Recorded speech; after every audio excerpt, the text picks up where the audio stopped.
بسم اللہ الرحمن الرحیم۔ توفیق الہی اور اپنے بزرگان دین کی برکت سے کتاب دنیا کی حقیقت رسول اللہ صلی اللہ علیہ وسلم کی نظر میں اس کا ہفتہ وار درس چل رہا ہے۔ حضرت ابو ہریرہ رضی اللہ تعالی عنہ سے روایت ہے کہ رسول اللہ صلی اللہ علیہ وسلم نے ارشاد فرمایا، مومن قوی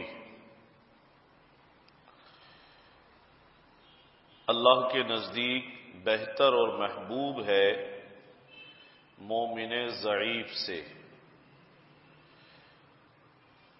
قوی ہونے کے معنی یہ ہے کہ قوی ایمان، اعتقاد، توکل، جہاد،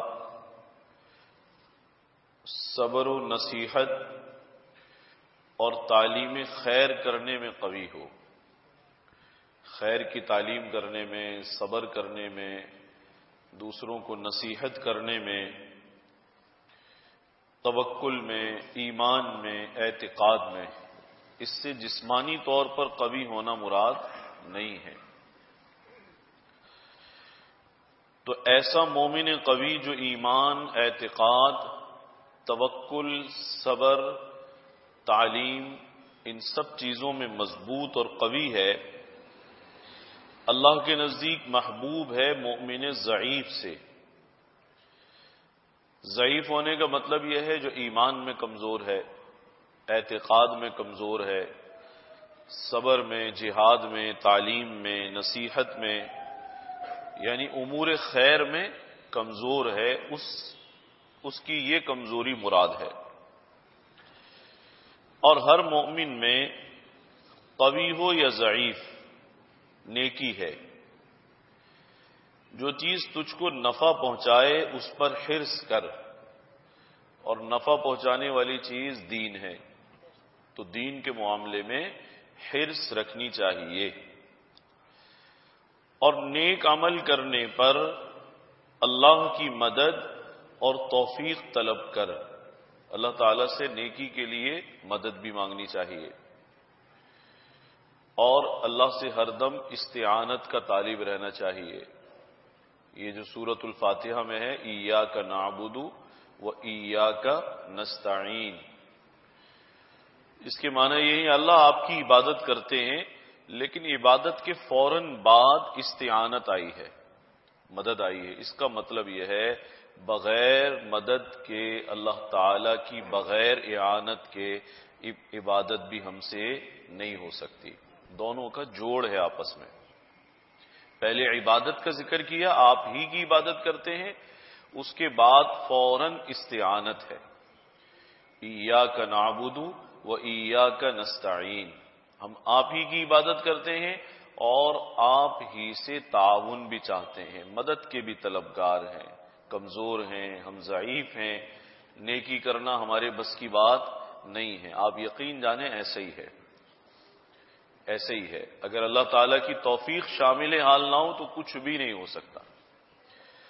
بے تیری تائید اور توفیق کے کچھ نہیں ممکن کہ ہم سے ہو سکے، کوئی عمل صالح بدون توفیق الہی کے نہیں ہوتا۔ اسی لیے حکم دیا گیا جب کوئی نیک عمل کرو تو اس کی نسبت بھی اپنی جانب مت کرو۔ انہوں نے توفیق دی، ان کی توفیق سے یہ کام ہوا، تو پھر ہمارا کیا کمال ہوا؟ ہمارا کیا کمال ہوا؟ بعض لوگ کہتے ہیں بھئی کچھ بھی اگر ہمارا کمال نہیں ہے تو پھر ہمیں کیا حاصل ہوا؟ تو حضرت فرمایا کرتے تھے تمہارا کمال اسی میں ہے کہ تمہارے اندر فنائیت پیدا ہو جائے۔ اللہ کو فنائیت پسند ہے۔ یہ جو اتنی فنا پہ محنت کی جاتی ہے نا کہ اپنے کو کچھ مت سمجھو، کچھ مت سمجھو، کچھ مت سمجھو، تو یہ محنت اسی بات کی محنت ہے کہ جب بندہ یہ سمجھتا ہے سب کچھ اس کی طرف سے ہے، ساری توفیق بھی، عمل بھی، خیر بھی، کوئی کمال میرا ذاتی کمال نہیں ہے، تو یہ علامت اس بات کی ہے کہ واقعی باکمال ہے۔ جو نسبت اپنی طرف نہیں کرتا وہ باکمال ہے، اور جو نسبت اپنی جانب کرتا ہے اللہ کی طرف نہیں کرتا تو اس کا مطلب ہے کوتاہ نظر آدمی ہے، یہ کوتاہ نظر آدمی ہے۔ اس کو یہی نہیں سمجھ میں آ رہی کہ مہربانی کس کی ہے۔ تو جو چیز تجھ کو نفع پہنچائے اس پر حرص کر، اور نفع پہنچانے والی چیز کیا ہے؟ دین، اور نیک عمل کرنے پر حرص کر، اللہ کی مدد اور توفیق طلب کر، اور طلب استعانت سے عاجز نہ ہو۔ جو اللہ تعالیٰ سے مانگتا رہتا ہے، محروم کبھی نہیں ہوتا، کبھی محروم نہیں ہوتا۔ اور بھائی جو بہت زیادہ اللہ سے مانگتا ہے وہ زیادہ نوازا جاتا ہے۔ ہمارے شیخ رحمۃ اللہ علیہ فرمایا کرتے تھے، مانگنے والا کبھی محروم نہیں ہوتا۔ اللہ تعالیٰ کو مانگنا پسند ہے، ظاہر کبریاں ہیں، ان کے سامنے جو جتنی عاجزی کرتا ہے اتنا پسند کرتے ہیں۔ جو بندہ بار بار کہتا ہے یا اللہ میں ضعیف، میں کمزور، میں حقیر، میں فقیر، میرے بس میں کچھ بھی نہیں ہے، تو اس کا مطلب یہ ہے کہ اللہ تعالیٰ کی رحمت کے اور قریب ہو رہا ہے، یہ اور نزدیک ہو رہا ہے، رحمت خداوندی تک پہنچنے کا رستہ اسے پتا ہے۔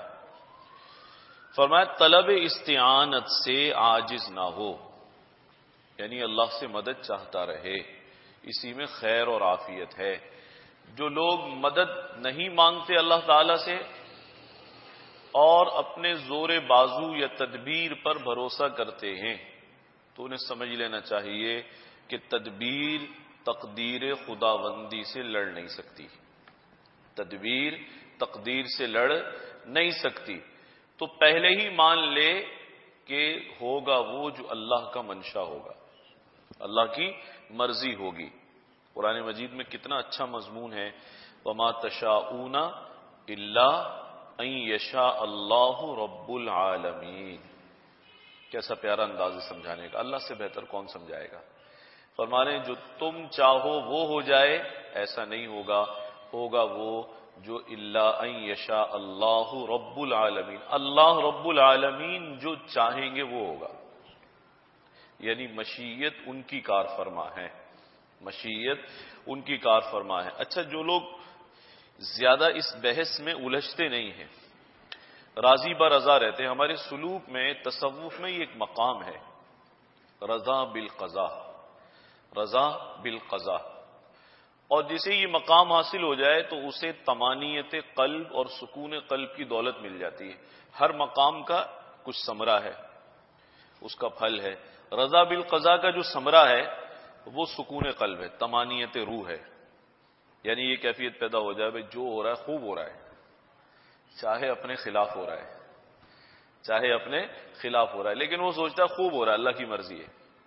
بیماری میں بھی خیال آئے گا کوئی مصلحت ہوگی، آپ کو مصلحت سمجھ میں نہ آئے، مجھے مصلحت سمجھ میں نہ آئے، بعض مرتبہ گناہوں کی کثرت ہو رہی ہوتی ہے، توبہ ہم سے نہیں ہوتی، اللہ تعالیٰ اس بیماری کے ذریعے، اس مرض کے ذریعے، اس آفت کے ذریعے گناہ جھاڑ دیتے ہیں۔ تو ابھی یہ چیز ہمارے سامنے کھلے گی نہیں، لیکن جب آخرت میں کھلے گی تو پھر انسان کہے گا او ہو، مجھے تو حدیث شریف میں آتا ہے نا، آخرت کے جب ثمرات تکلیفوں کے دیکھے گا تو کہے گا میری تو کھال بھی کینچیوں سے کٹتی تو اچھا تھا، کچھ دن کی تکلیف ہوتی۔ تو یہ رضا بالقضاء جس کے اندر یہ کیفیت ہے وہ سکون میں، یہ سلوک کا میں عرض کر رہا تھا مقام ہے، اور اس کا ثمرہ طمانینت قلب ہے، اس کا ثمرہ طمانینت قلب ہے۔ جس کے اندر رضا بالقضاء ہوگی وہ خوش رہے گا، اور جس کے اندر بحث و تکرار ہوگی، کھود و کرید ہوگی، بھئی یہ کیوں ہوا، اللہ نے کیا، کہتے نہیں اللہ نے تو کیا، مصلحت کیا ہے اس کی، ریزن کیا ہے اس کا۔ تو ہر بات کی مصلحت کا پتہ ہونا ضروری نہیں ہے۔ اللہ تعالی حاکم بھی ہیں اور حکیم بھی ہیں، حاکم بھی ہیں اور حکیم بھی ہیں۔ حاکم ہونے کی معنی یہ ہے وہ ہر بات اور ہر حکم کو نافذ کرنے کا حق رکھتے ہیں، حاکم ہیں، مالک الملک ہے۔ اور حاکم بھی ایسے نہیں ہیں جیسے دنیا کے حاکم ہوتے ہیں، بلکہ حاکم بھی ایسے ہیں جن کا ہر حکم حکمت سے بھرا ہوا ہے، حکیم بھی ہیں. تو ہمیں مصلحت سمجھ میں آئے یا نہ آئے، حکمت سمجھ میں آئے یا نہ آئے، لیکن ایمان تو ہونا چاہیے، حکمت بھی ہے، مصلحت بھی ہے. یہ الگ بات ہے کہ ہمارے اندر وہ حکمت اور مصلحت سمجھنے کی صلاحیت ہے یا نہیں ہے یا نہیں ہے، لیکن مان لینا چاہیے. حضرت علی رضی اللہ تعالیٰ عنہ اس بات کو بڑے اچھے انداز سے سمجھایا کرتے تھے. فرماتے تھے بعض لوگ ہر بات میں حکمت تلاش کرتے ہیں. ہمارے ہاں آج کل بھی یہ بیماری چلی ہوئی ہے، کہتے دین کا ہر حکم سمجھ میں آئے تو قبول کر لو، نہ سمجھ میں آئے تو قبول نہ کرو. تو پہلے یہ تو بتاؤ کہ تمہاری عقل اتھارٹی ہے کیا؟ عقل اتھارٹی ہے؟ یعنی یہ سمجھنا کہ میری عقل میں آئے گا تو قبول ہے اور میری عقل میں نہیں آئے گا تو قبول نہیں ہے. تو انسانی عقل تو مدار نہیں ہے، انسانی عقل مدار نہیں ہے. آپ کہیں گے بھئی انسانی عقل تو ہے، اسی کو مدار بنا لیں. اس لیے مدار نہیں ہے. ایک انسان کہتا ہے کہ ہم جنس پرستی جائز ہونی چاہیے، دوسرا کہتا ہے میری عقل کہتی ہے جائز نہیں ہونی چاہیے. ایک کہتا ہے زنا حلال ہونا چاہیے، دوسرا کہتا ہے حرام ہونا چاہیے. اب اس میں سے کس کی عقل پہ چلیں گے؟ تو انسانی عقلوں میں نتائج کے اعتبار سے کبھی بھی یکسانیت نہیں ہوگی. ایک پاکیزگی کو پسند کرتی ہے طبیعت اور ایک گندگی کو پسند کرتی ہے. ہوتے ہیں بھئی اس قسم کے لوگ بھی ہوتے ہیں، بالکل ننگا گندا آدمی، اور ایک بیچارہ طہارت، پاکیزگی، کردار اور اخلاق کو پسند کرتا ہے. اب بھئی دو آدمیوں کی عقل کے دو نتائج ہیں، کس کو لیں گے ہم؟ تو بہترین بات یہ ہے اپنی عقل کو لینے کے بجائے عقل کے بنانے والے رب کے فیصلے کو قبول کر لیا جائے. آج کل بھی یہ بات لوگ کرتے ہیں، کہتے ہیں یہ بات کہ بھئی جو بات عقل میں آئے اسے لے لو اور جو عقل میں نہ آئے اسے مت لو. تو بھئی عقل اتنی چھوٹی سی ہے، نہ اس کے پاس ہر چیز کا مشاہدہ ہے، نہ ہر بات کا معائنہ ہے. صحیح بات یہ ہے، بہترین بات یہ ہے کہ ہم سے زیادہ ہمارے خیر خواہ اللہ رب العزت ہیں، ہم سے زیادہ ہمارے خیر خواہ اللہ رب العزت ہے، حاکم بھی ہیں، حکیم بھی ہیں. لہذا اس بات کو قبول کرنے میں عافیت ہے، خیر اسی کے اندر ہے. تو جس کے اندر کھود و کرید کم ہوگی، جس کے اندر کھود و کرید کم ہوگی. بعض لوگ کہتے ہیں قربانی کا فلسفہ کیا ہے؟ ہر سال آتے ہیں نا، کتنی بحث چھڑتی ہے سوشل میڈیا پر، کیوں قربانی کی کیا ضرورت ہے، اس کی بجائے فنڈ جمع کر لیا جائے، پیسے بانٹ دیے جائیں، یہ کر لیا جائے، وہ کر لیا جائے. بھائی بات یہ ہے کہ مرضی مولا از ہمہ اولا، ان کی مرضی ہے، وہ جو چاہیں. قربانی ان کی مرضی پر ہو رہی ہے، ہماری مرضی پر تھوڑی ہو رہی ہے. اور ان کی عنایت ہے کہ وہ ہمیں صاحب نصاب بھی بنا دیں، صاحب حیثیت بھی بنا دیں، پیسے بھی عطا فرما دیں، جانور کاٹنے کی توفیق بھی دیں، کھانے کی اجازت بھی دیں، بانٹنے کا حکم بھی دیں اور ثواب بھی دے دیں. تو ان کی تو اس لیے ایمان تو ہونا چاہیے نا کہ جو بھی ہے ٹھیک ہے، بس جو بھی ہے ٹھیک ہے. تو فرما رہے ہیں کہ طلب استعانت سے عاجز نہ ہو، طلب استعانت سے عاجز نہ ہو. میں عرض کر رہا تھا اللہ تعالیٰ کی مدد کے بغیر کوئی کام نہیں ہوتا، ہمارے بس کی بات نہیں ہے. اگر وہ مدد نہ فرمائیں تو موٹے موٹے فرائض کا پورا کرنا بھی ممکن نہیں ہے. اگر مدد نہ فرمائے تو ہمارے جب تجھ کو کوئی مصیبت پہنچے تو یوں نہ کہو کہ اگر میں اس طرح کرتا تو ایسے ہوتا. یہ بھی خیال آتا ہے انسان کو، او ہو اگر میں ایسے کر لیتا تو ایسے ہو جاتا، میں ایسے کر لیتا تو ایسے ہو جاتا. بعض چیزیں اللہ تعالیٰ کی طرف سے طے ہوتی ہیں. اس کو آپ یوں سمجھ لیجئے کبھی کبھی کوئی بیماری ہمیں لگ جاتی ہے، جیسے شوگر کی بیماری آج کل عام ہے، شاید کوئی گھر خالی ہو، اللہ فضل فرمائے اپنا، بہت عام ہو رہی ہے. تو اب بعض حضرات اس بیماری کو سوچ سوچ کر اور انتہا تک پہنچا دیتے ہیں. اس بیماری کے اندر طے ہے، زیادہ سوچنے سے اور بڑھتی ہے، اور بڑھتی ہے. کیونکہ جو شوگر کا مریض ہے اس کا اعصابی نظام کمزور ہوتا ہے، جلدی وہ برڈن لے لیتا ہے. کہتے ہیں نا جس گھر میں شوگر کا مریض ہو، گھر والے کہتے ہیں بھائی اس کو زیادہ مت بولو، کچھ اس کو زیادہ مت بولو، یہ پریشان ہوگا. یہ کیا ہوگا؟ پریشان ہوگا. وہ حساس آدمی ہوتا ہے، جیسے شوگر کا مرض ہے، حساس آدمی. اب اگر یہ سوچے گا کہ کیوں ہوئی، تو سوچنے کا مطلب یہ ہے کہ یہ اپنی صحت کو اور خراب کرے گا، اور خراب کرے گا. ہمارے شیخ حضرت رحمت اللہ علیہ کے پاس ایک صاحب آئے، بہت اداس، بہت اداس، اور وہ کہنے لگے حضرت شوگر ہو گئی ہے. حضرت نے کہا پھر کیا ہوا؟ اب کیا کرنا ہے؟ کہنے لگے اب تو بس آگے اندھیرا ہی اندھیرا ہے. آگے تو اندھیرا ہی اندھیرا ہے، بڑی پریشانی ہو رہی ہے، اب کیا کرنا ہے؟ حضرت نے فرمایا اس پر تم سوار ہو جاؤ، اس کو اپنے اوپر سوار مت کرنا. اس بیماری پر تم سوار ہو جاؤ، اسے اپنے اوپر سوار مت کرنا، تو تمہارا کچھ بھی نہیں بگاڑے گی. اور اگر تم نے اس کو اپنے اوپر سوار کر لیا تو فرمانے لگے میاں سمجھ لینا پھر یہ تمہیں کہیں کا نہیں چھوڑے گی. یہ سمجھ لو اللہ نے تمہیں سواری دے دی، اس پہ سوار رہو.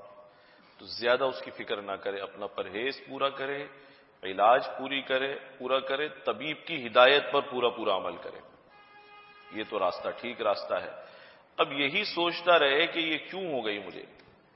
میرے پاس ایک صاحب آئے ایک مرتبہ، تو وہ کہنے لگے کہ مجھے ایک بات بہت پریشان کرتی ہے، بہت پریشان کرتی ہے کہ میں ایکسرسائز بھی کرتا تھا، مجھے ہوٹلنگ کی بھی عادت نہیں، میرا کھانا پینا بھی اچھا، تو مجھے یہ بات پریشان کرتی ہے میرے جیسے آدمی کو شوگر کیسے ہوئی؟ مجھے شوگر کیسے ہو گئی؟ میں ایکسرسائز کرنے والا، ڈائٹ بھی ٹھیک ہے، ایکسرسائز بھی ہے، ڈائٹ بھی ہے، ہوٹلنگ بھی نہیں ہے، کوئی ایسی ویسی عادت بھی نہیں ہے، مجھے کیسے ہو گئی؟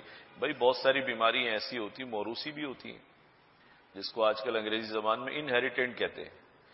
یعنی کوئی سبب نہیں ہے، لیکن پیچھے اگر والدین میں کسی کو ہے تو بھی یہ سبب ہے. اور بھائی اگر یہ سبب بھی سمجھ میں نہ آئے تو امر خداوندی تو سبب ہے نا سب سے بڑا. اللہ کا منشا ہے، اللہ کی مرضی ہے. تو کہنے لگے میں اس بات سے بہت پریشان ہوتا ہوں کہ مجھ جیسے آدمی کو یہ ڈائبٹیز نہیں ہونی چاہیے تھی، مجھے کیسے ہو گئی؟ میرا وزن بھی زیادہ نہیں ہے، میری چلنے پھرنے کی عادت بھی ہے، ڈائٹ بھی صحیح ہے، سب کچھ صحیح ہے. میں نے ان سے کہا ابھی تو یہ شوگر شروع ہوئی ہے، اور جس راستے سے آپ نے سوچنا شروع کیا ہے، وزن ڈالنا شروع کیا ہے، تو یہ جلدی ختم کر دے گی آپ کو. اب یہ سوچنا چھوڑیں کہ کیوں ہوئی ہے، اب یہ سوچیں کہ اس کا نقصان کم سے کم ہو. یہ سوچیں کہ اس کا نقصان کم. ہماری عادات پرفیکٹ نہیں ہے، بہت ساری ہمارے اندر کمی ہوتی ہے. اب انسان بعض چیزیں کھا رہا ہے، سمجھ رہا ہے مفید ہے، لیکن اسے معلوم نہیں ہے میرے جسم کے لیے مضر ہے یہ چیز. پھر ایک زمانے کے بعد سمجھ میں آتا ہے فلاں چیز اس دور میں زیادہ کھائی، حالانکہ اس کی ضرورت بھی نہیں تھی.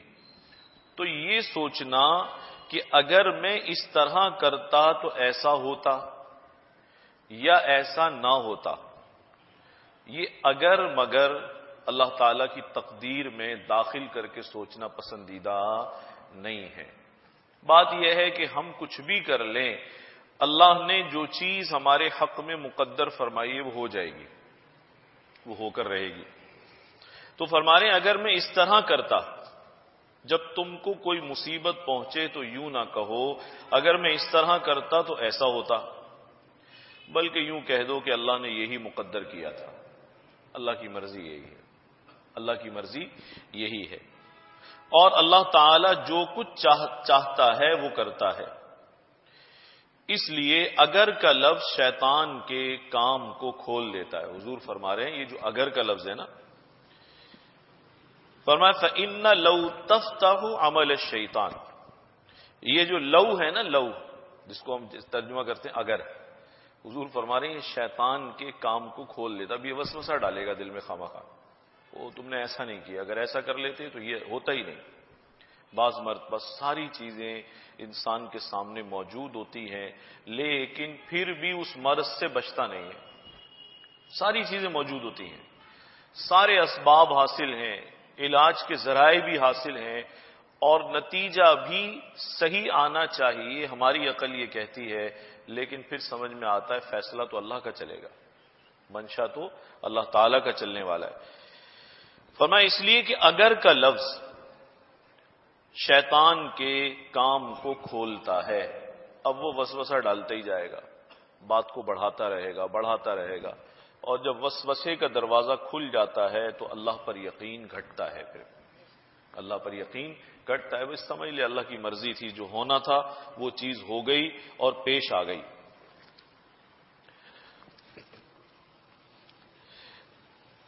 حضرت فرما رہے ہیں اللہ تعالی نے ہمارے لیے جو تکلیف لکھی ہے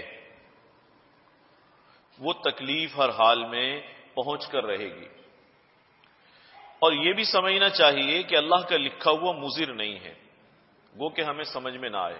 اللہ کا لکھا ہوا مضر بھی نہیں ہے، گو کہ ہمیں سمجھ میں نہ آئے، اس میں بھی کوئی نہ کوئی حکمت اور مصلحت اور خیر موجود ہے، کیونکہ وہ ہمارے مولا اور مالک ہیں۔ ماں سے زیادہ تو مہربان ہے، یہ تو ایمان ہے نا، ایک ماں سے نہیں 70 ماؤں سے زیادہ مہربان، اور 70 کا جو عدد ہے عربی زبان میں، اس سے مراد ہمیشہ 70 نہیں ہوتا، عدد کثرت ہے، یعنی بہت زیادہ مہربان ہے، بہت زیادہ مہربان ہے۔ تو جب یہ یقین ہے تو پھر اگر مگر کیسی؟ اس لیے فرمایا تم کچھ بھی کر لو، اللہ نے جو مقدر فرمایا ہے وہ ہو کر رہے گا۔ لو کنتم فی بیوتکم لبرز الذین کتب علیہم القتل، اگر تم اپنے گھروں میں ہوتے تب بھی میدانوں میں پہنچتے، وہ لوگ جن کے لیے قتل مقدر ہو چکا، اللہ نے جن کا قتل ہونا لکھا ہے، وہ گھر میں بیٹھ بھی جائے پھر بھی پہنچ جائے گا،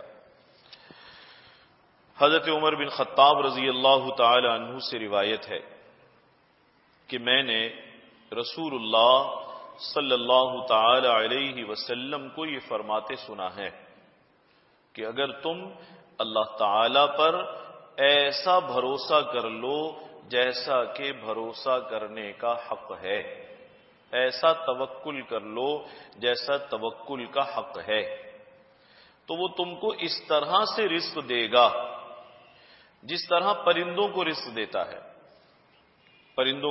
ہے، کہ وہ پرندے صبح کو بھوکے نکلتے ہیں، یہ لفظ عربی زبان کا استعمال ہوا ہے کہ تغدو خماسن، خالی پیٹ نکلتے ہیں، بالکل خالی، کچھ بھی پیٹ میں نہیں ہوتا، وَتَرُوحُ بِطَانًا، اور شام جب کرتے ہیں واپس لوٹتے ہیں تو ان کے پوٹے بھرے ہوئے ہوتے ہیں، خوب پیٹ بھر کے پہنچتے، تو تم کو اس طرح اللہ رزق دے گا جس طرح پرندوں کو رزق دیتا ہے، کہ وہ صبح کو بھوکے نکلتے ہیں اور شام کو پیٹ بھرے اپنے گھونسلوں میں جاتے ہیں، اللہ انہیں بھی تو رزق دے رہا ہے نا، تو تم اگر بھروسہ کر لو گے اللہ تعالیٰ تمہیں بھی عطا فرمائیں گے۔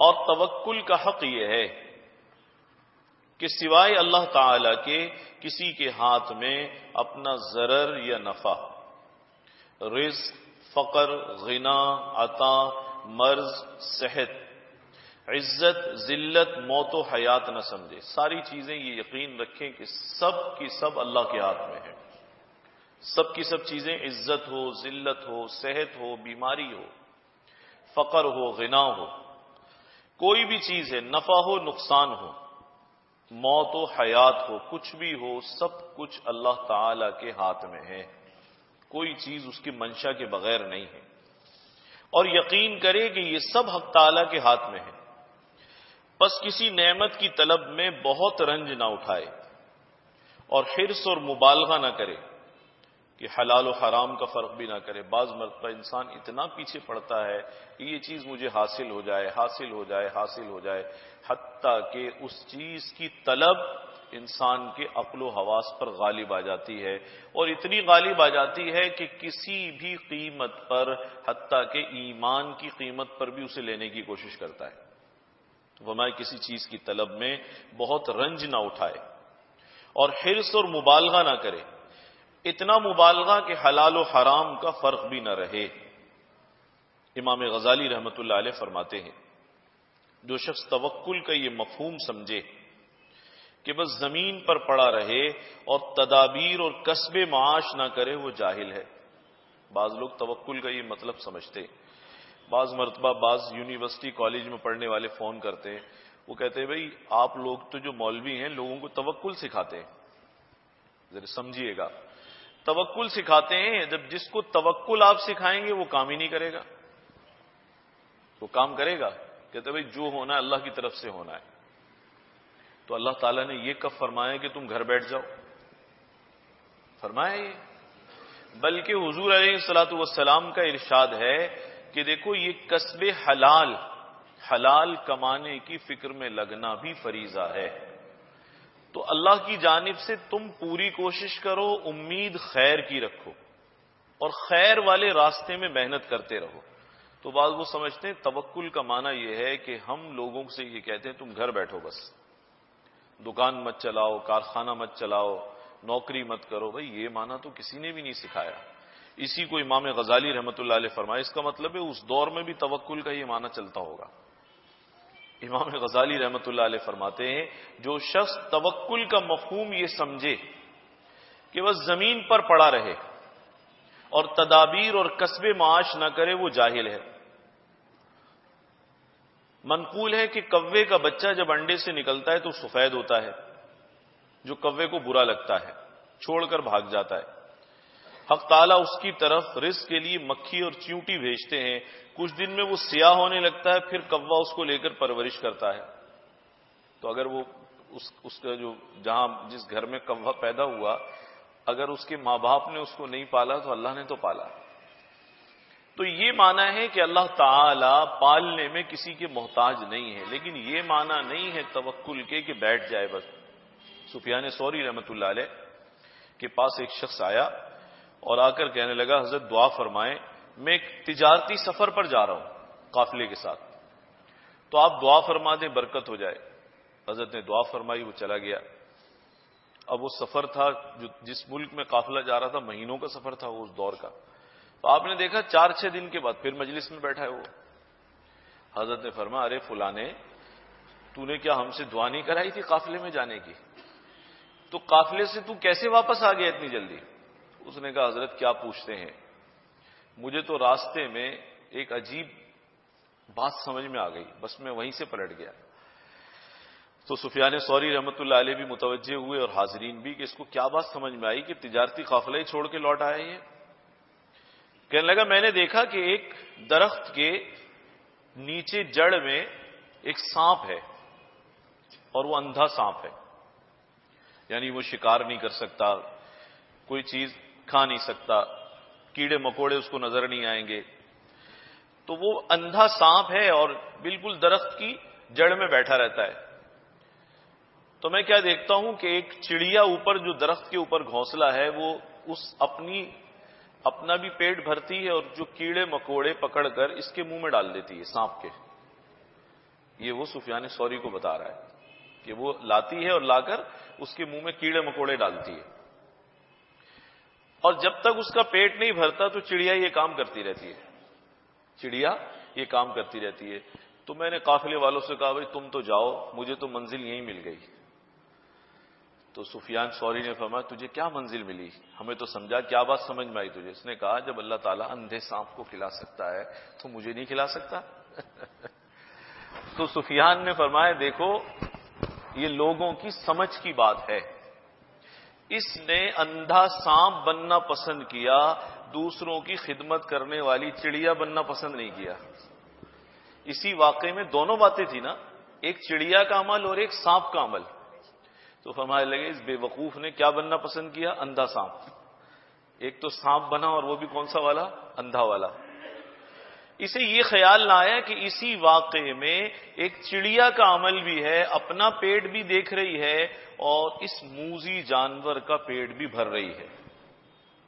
تو توکل کے یہ معنی کہیں شریعت نے نہیں سکھلائے کہ آپ گھر بیٹھ جائیں، محنت نہ کریں، بلکہ کوشش اور محنت کرنے پر زور دیا گیا ہے اور اس کی تلقین کی گئی ہے، ہدایت کی گئی ہے شریعت میں۔ دیگر فرائض کے بعد اسے فریضہ کہا گیا ہے، یہ معنی نہیں ہے۔ امام غزالی فرما رہے ہیں کہ تم زمین پر بیٹھ جاؤ کہ اب ساری ذمہ داری اللہ کی، اس نے چونکہ پیدا کر دیا وہ ذمہ دار ہے، اللہ نے پیدا کر دیا تو کس کی ذمہ داری ہے؟ اللہ کی ذمہ داری۔ یہ توکل کے معنی ہرگز نہیں ہے۔ توکل کے معنی یہ ہے محنت اور کوشش کرے اور نتیجہ خیر ہونے کی امید اللہ سے وابستہ رکھے۔ انشاءاللہ